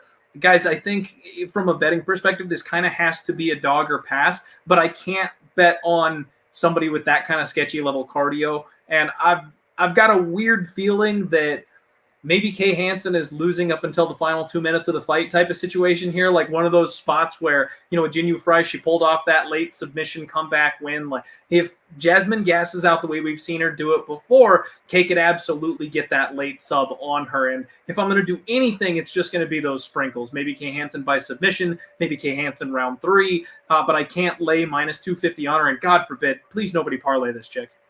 No. Oh, no. I'm here to protect you as much as I can. Don't do. Next fight up, Hani Barcelos taking on Victor Henry. Rescheduled fight, unless I'm mistaken. This is one that we were supposed to get a couple of weeks ago, and they rebooked it here.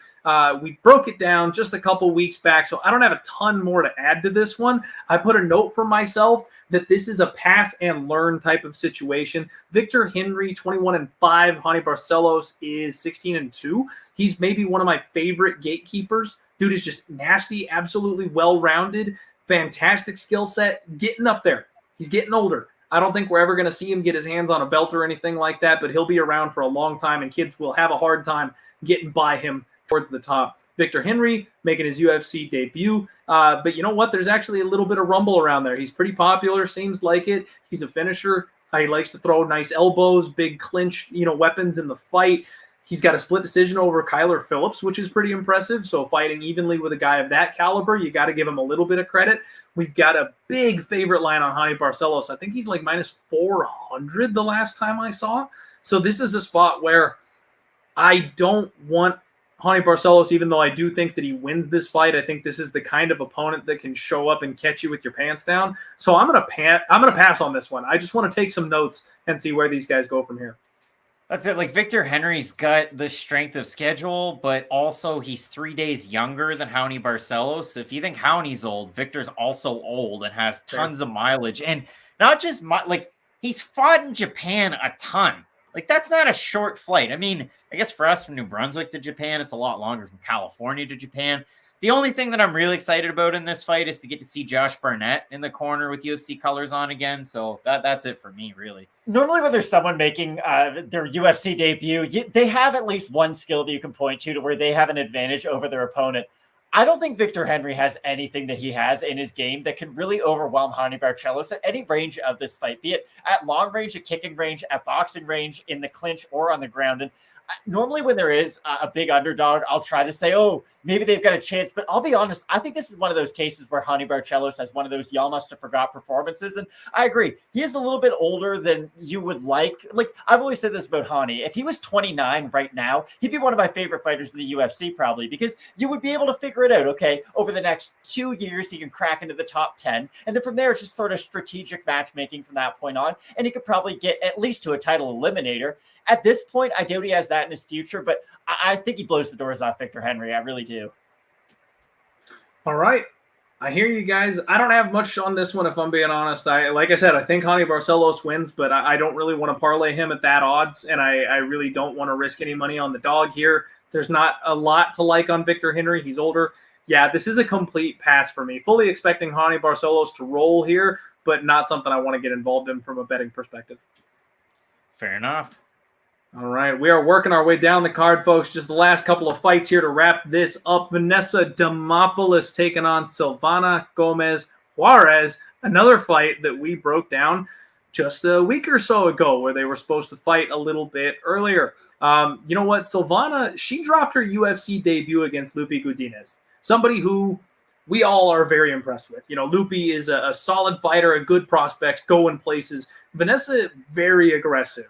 She likes the hard leg kicks. She's got a good jab. She's got a little suspect striking defense, and that's concerning here against Silvana, who's pretty much a banshee on the feet, looks to kill her opponents with every single strike. Now, from what I understand, shout out my guy, James Lynch, Vanessa Demopoulos has been training at Fight Ready recently, which is something that I may have missed. She has a 6-inch reach advantage here in this spot, and it's kind of a striker versus grappler spot. Vanessa's rounding out a bit. She does have a good, solid overhand right, but she gets a little sloppy swinging big power shots. I think Silvana's the much slicker striker. She's got decent grappling. She's very strong in the clinch. I mean, gun to my head, I'm going to take Vanessa Demopoulos, but another one where I just think there's better spots. I don't know that we need to be betting on this fight. What about you guys? Like Silvana Gomez Juarez, if you watch UWC and you got really excited about, I don't know, any other UWC prospect that's come through there. But if you look at her in particular, the age thing, you're 37, you made your UFC debut. Like combined age in this fight is 70, everybody. That's kind of scary. And you watch her fight, yes, less miles on the clock, better experience, right? Like she fought Vanessa Mello on the, the forgotten stages. She fought for a title at KSW against Ariane Lipsky. Well, that's fun. You look at it for her, she's got very crisp boxing, really nice leg kicks. Like Gomez Juarez is another one of those fighters. If she was 10 years younger, this is somebody that's going places in this division. And she's still good now. The Godinez is a really good wrestler, though, and you look at that, I mean, it was one and done, easy stuff. Now, Gomez Juarez popped up after the first takedown attempt, and she landed a nice right cross that hit Godinez, who then shot in for another takedown and ended up getting the finish. But I look at this fight, Demopoulos has fought a good level of competition. The Fight Ready thing, she had moved there for LFA fight before she took the short notice fight with JJ Aldrich. So my question is, do I take that with a grain of salt? I do. I think when you train there for, one full camp for LFA, but now it's UFC, and then another camp for UFC, and then it's delayed a week, I think this is a good opportunity for Demopoulos.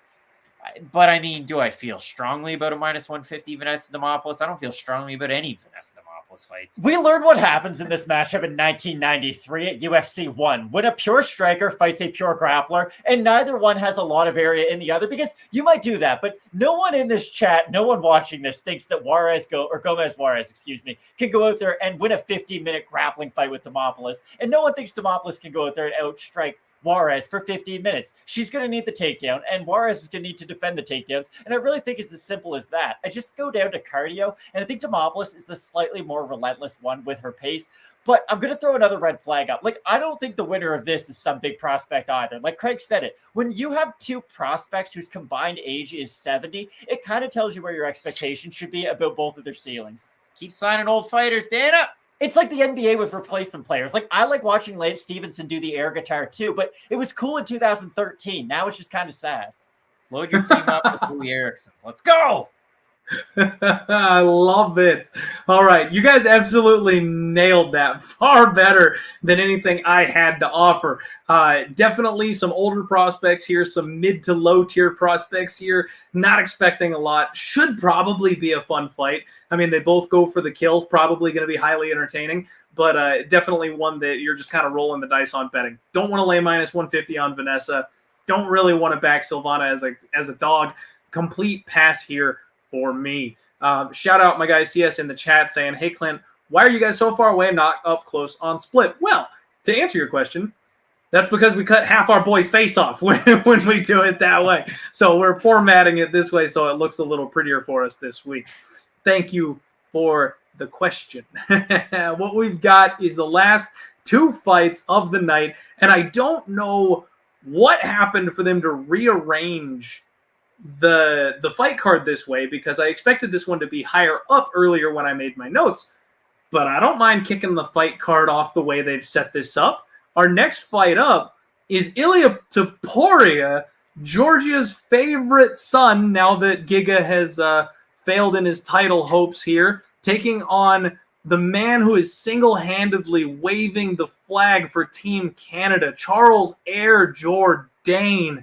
What a fight, boys. Like, this one is just, it's got violence written all over it. Both of these boys are not afraid to step into the pocket and get dirty. They both can strike their asses off. They both can grapple their asses off. Ilia's got some better wrestling. Charles Jourdain's takedown defense is suspect, but his get-up game is pretty damn good. This should be one hell of a fight. Minus 510 right now for Ilia Topuria. Massive favorite. Plus 375, plus 400 on Charles Jourdain. And, since we've got Team Canada in the house, I'm going to kick it straight to you guys and hear your thoughts on this one. No merci, because like Charles, I love his striking. I love whipping the body kick. I love his strikes from the left side. And even when he goes orthodox, like, he's kind of wonky in there when he does throw, and with his boxing combinations. The big hole for me on short notice is that Charles Jourdain he has good takedown defense if you bring him into the clinch and you're trying to get the underhook and you're trying to throw him around. You can normally, he can normally kind of buck out of it, get out of those bad positions, and then we get back to striking. When you try and take him down on the lower half, it's very, very easy. And for me, Ilia's got those double legs. He can power in there. He can get Charles Jourdain down. I think, if Ilia decides, like Khabib did against Ally Quinta, and I know Joe Rogan didn't like that, but if Ilia decides, forget about my wrestling shoes. Let's go out there and strike. Let's have a little bit of fun. If he does that, then it's going to be a more pleasing fight. I would be so surprised if Charles Jourdain wins this fight. You're forgetting about one key element, Craig, and it's gameness. And nobody's more game than Charles Jourdain for MMA. And I've long said this about guys who are at a massive wrestling disadvantage in their fights. If you know you're getting taken down, you might as well throw the kitchen sink early. And if Jourdain does have that mindset, because he's one of the few fighters who, if a coach told him that, he would 100% follow it. Like, hey, you're probably getting taken down at the 90-second mark. He's going to make as much use of those first 89 seconds as he possibly can. And the thing about Jourdain is, if he hurts you or senses any bit of weakness out of you, he goes for the kill like few other fighters. Now, that's a double-edged sword, because when you do go for that crazy kill, when you think you have your opponent hurt, you go for the knockout. If you don't get it, you're going to be very, very tired, and you're going to be on the receiving end of a lot of those takedowns.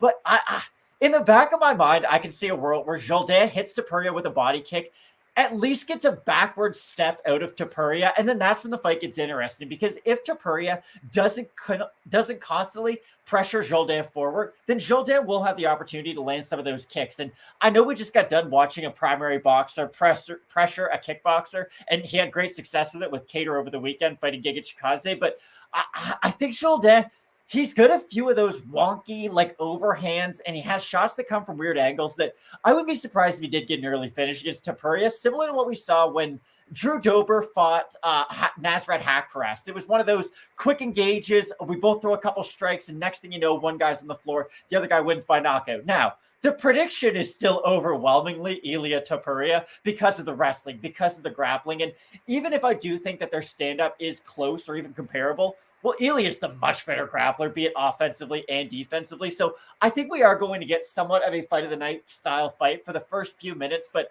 I think after Topuria eats a few shots from Jourdain, he will put on the wrestling shoes and just keep on going to that well over and over again. I think you nailed it right there with that breakdown. I really am in awe of the balls that Charles has to take this fight on such short notice against such a hyped up prospect. Like, he knows what he's doing, because if he loses this fight, he is still getting brownie points from everybody for taking it on short notice. That's the fans, that's Dana White. Like, nobody is gonna have a bad thing to say about this kid for pulling this kind of a move against someone who everybody thinks is probably one of the future title holders of this division. So all props to him. And you just completely hit the nail on the head. I think Ilia is probably going to come out and look to strike the way he always does, but I think he might change his mind about that and get this thing to the ground as quickly as possible after about the 2-minute mark. Because as much as I think Ilia, let's be honest, these guys' striking is comparable. Ilia could probably win a kickboxing fight if he wanted to. It's close, though. He's got miles ahead in the ground game. His skill set is just way far above where Charles Jourdain is on the floor. So he will eventually shift gears. He's a very intelligent fighter. He will take the path of least resistance.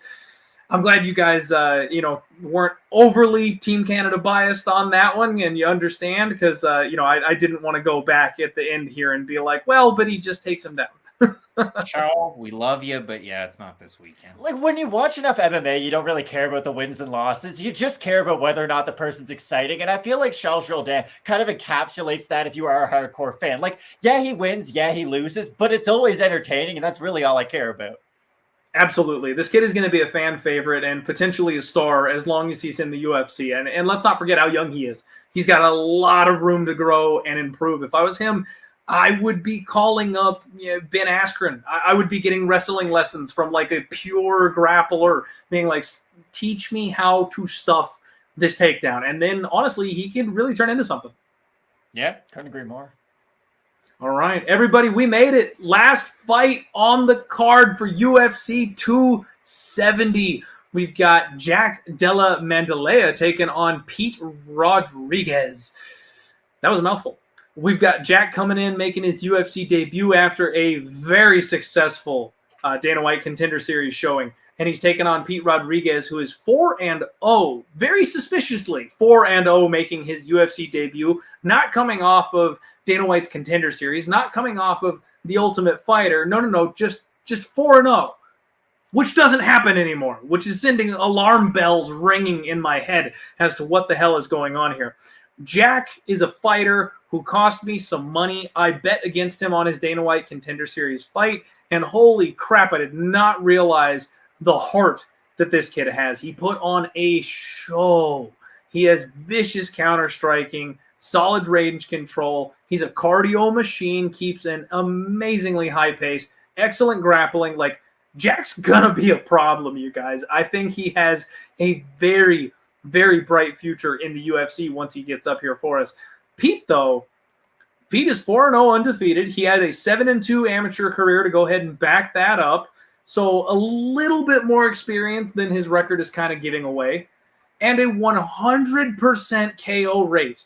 That is amateur and pro. So not only those 4 pro wins by knockout, but all 7 amateur wins are by knockout. This guy is mini Francis Ngannou when he got to the UFC. He has not been past the 2-minute and 30-second mark of the second round. Hell, he's only seen the second round twice. Like, all this guy does is flatline people in the first. So if nothing else, this is going to be one fun ride for as long as it lasts, just because of the way that Pete fights. He has crushing, unreal KO power.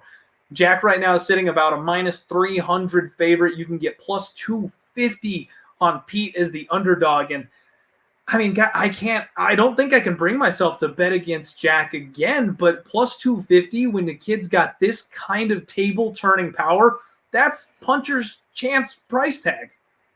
Yeah, like the thing that scares me about Pete, and listen, I don't have a single negative thing to say about him, honest to goodness, because yeah, 7-2, and you can watch his amateur fights, but amateur fights are what they are, 3-minute rounds, so take it into consideration. And when you look at it as a pro, he fights Jorge Olea, who's 2-2. He fights Yasser Guzman, 0-1.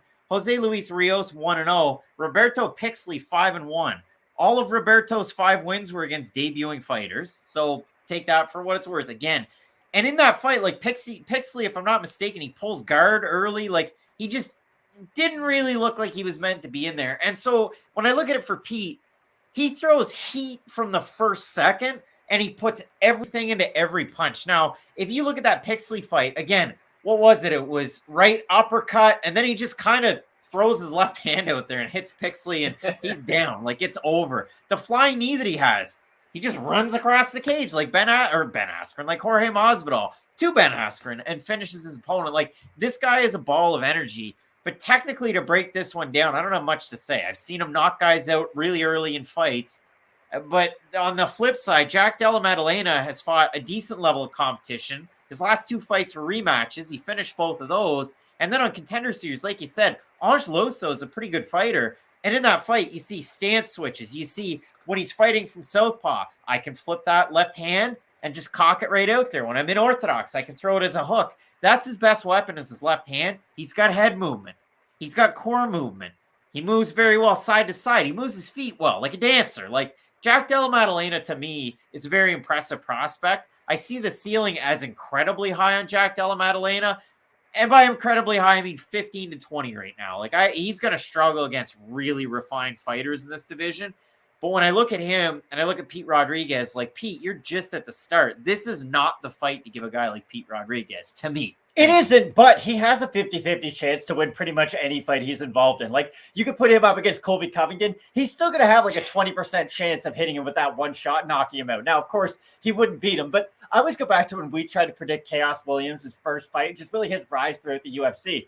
We didn't think he was going to be any good to throw ourselves under the bus. Like, he had fought nothing but bums in the regional scene, beat them all early, which is a promising thing to see. But still, how much stock can you put into a guy who's only beaten a bunch of 0-1, 1-5 fighters? Like, you really can't. Now, he showed that when you do have that next level power, sometimes it does work, and sometimes it does translate to the next level. I don't think Pete Rodriguez is going to be that guy, though, and I do see him as that Shane Carwin type, to where, yeah, it's great if all of your wins come in the first round, but we all know what happens at the start of the second round. You're going to be huffing and puffing, and Jack Della Maddalena is probably not going to be. And out of Jack Della, he's just so well-rounded in this fight, and I agree with you guys both. I see him as having the much higher ceiling in this matchup. Now, he has to avoid a nuclear option of power in Pete Rodriguez, but I still like Jack Della quite a bit in this matchup. It will be interesting to see, though, how he looks in this fight, because we've seen, like, Ian Gary, for instance, he had a good performance, but it wasn't against the greatest guy in his UFC debut. And it'll be interesting because 170 just has so many great prospects right now. Like Pete Rodriguez. 170 is getting super exciting, and I absolutely agree that he's just got to avoid that nuclear option. The problem is, I think I bet Ange Lusa against him because sometimes he relies on his chin. Sometimes he gets into that pissing contest and says, I'm just going to outman you. And this is exactly the kind of guy that I would be afraid to do that against. But I don't know enough about Pete. Like you mentioned, his opponents, the caliber of his competition are way lower than we would like to see. That soul-crushing power, I mean, maybe it's mid-tier. You know, maybe he just fought some really bad low-level guys, and he doesn't quite hit as hard as we think because they were all bums. I don't know. So I can't do anything on this fight from a betting perspective. For the first fight on the card, if anything for me, it would be dog or pass, but Jack's already cost me money, and I realize he's got a future. So I don't want this kid to line up to be my next nemesis where I just bet against him every single fight because I see holes and he costs me money week in and week out. I don't want to make that relationship with Jack. Well, and the worst, like if there's anybody in the chat that wants to go watch Pete Rodriguez fights, they're great. But you gotta keep in mind that his first 2 fights, it's Pedro Rodriguez, and then it's Pete. So you gotta look for 2 different guys. It's a little confusing when you're looking for the tape. Gotta love digging for regional tape. It's always fun for us. Hey, that is UFC 270, guys. We broke the whole damn thing down, top to bottom, talked about some awesome options for betting. We've got a couple of spots already. For me, I just want to go ahead and recap the picks that I have already made for betting. Andre Fialho took the dog shot, 1 unit, plus 260. I did take the dog shot on Gianno Valdéz, plus 170. That is a 2-unit dog shot, more of a fade on his opponent. Trevin Giles, we're laddering up here, 3 units on Trevin Giles at plus 125. Little nervous about that. I have the over 3.5 at minus 120, 1.2 units to win. 1 on the co-main event, Moreno, Figueiredo, over 3.5 rounds. Then I have a parlay, minus 108, Rodolfo Vieira, Tony Gravely. That one's a hammer, 3.42 units to win, 3 units. And I fully plan on backing King Francis Ngannou, humble Ngannou, and still in the main event. And we'll see how wide this line gets. If I can get plus 140 or plus 150, I will do a cartwheel because you don't get dog money on this man. So I will take the opportunity even if he ends up taking an L. Boys, I will kick it over to you. First off, thank you so much for joining me. This was a blast crossing the streams. It was fun chopping up these fights here with you. The floor is yours if you want to shout anything out, let the people know where you're at, or if you just have any closing thoughts and want to do anything, have at it. It's all you. No, I mean, just really appreciate the opportunity. Like, you're always kind of going back and forth on Twitter, and then finally you're on a show together. So listen, it was a lot of fun to finally come on. I'm really looking forward to the show. You can always find us, Fight Night Picks. We're out there. You type it in. We're there. Yeah, thank you so much for having us. We might as well promote this, though. If you like his parlays, we sort of do our own parlay about 2 hours before the fights. We do a show called Question Mark Kicks. Just a final chance to sort of run through the card one last time in case there are any big weight misses or any big storylines going into the card. So, yeah, if you want more of our faces, you can check us out at Fight Night Picks. A lot of chalk in that one on my side, too. A lot of chalk. Especially on the pay-per-view cards. It's always chalky. All right. Everybody go make sure you follow these guys at Fight Night Picks. You can type that in pretty much any social media outlet. You're going to find them. They're ballers. Thank you all so much for hanging with us tonight on the show. Good luck on all your degenerate action at UFC 270. Of course, subscribe here to Pub Sports Radio and hit the like button on your way out. If you haven't already, we will see you guys next time. Let's roll.